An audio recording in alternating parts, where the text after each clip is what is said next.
वासंती द्वारा लिखी जयललिता की बायोग्राफी अम्मा में तकरीबन 150 के करीब पेज हैं और सबसे पहले आभार व्यक्त किया गया है सभी के लिए जिन्होंने ये किताब लिखने में मदद की।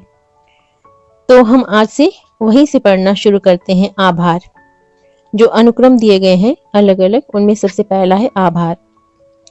वासंती कहती हैं या यूं कहीं कि लिखती हैं, जयललिता से मैं पहली बार बहुत पहले 1984 में दिल्ली में मिली थी जब वे राज्यसभा के सदस्य थीं।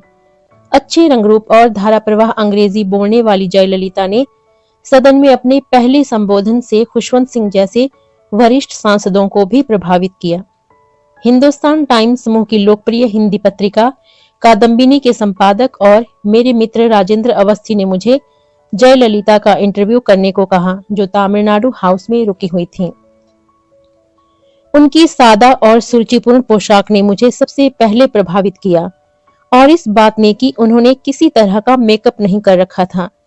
शायद किसी को सहज विश्वास नहीं होता कि वो एक समय दक्षिण भारतीय फिल्म जगत की सबसे लोकप्रिय ग्लैमर क्वीन हुआ करती थी। उन्होंने अपने तेज पेशेवराना आचरण और धारदार आक्रामक जवाबों से मुझे प्रभावित किया।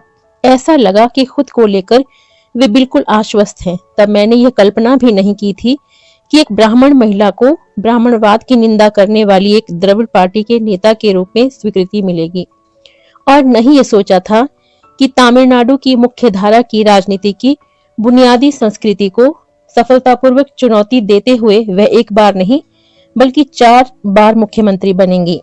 मैं जब 1993 में इंडिया टुडे के तमिल संस्करण की संपादक के रूप में चेन्नई रहने आई, तब से अगले 10 वर्षों तक मुझे उन्हें करीब से देखने का मौका मिला।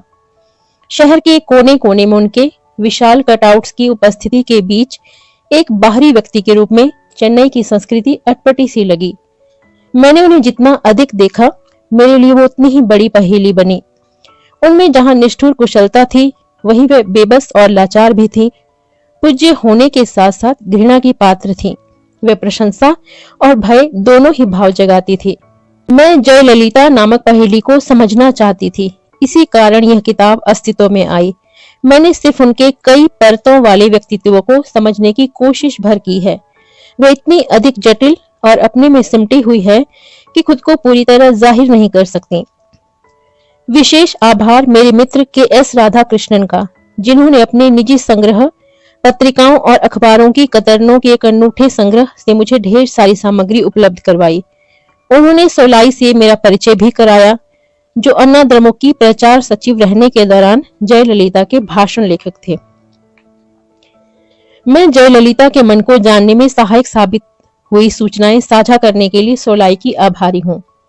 R.M. वीरप्पन का आभार वह बयान करने के लिए कि क्यों उनके लिए जयललिता की दुष्ट ताकत को नष्ट करना एक नैतिक कर्तव्य है।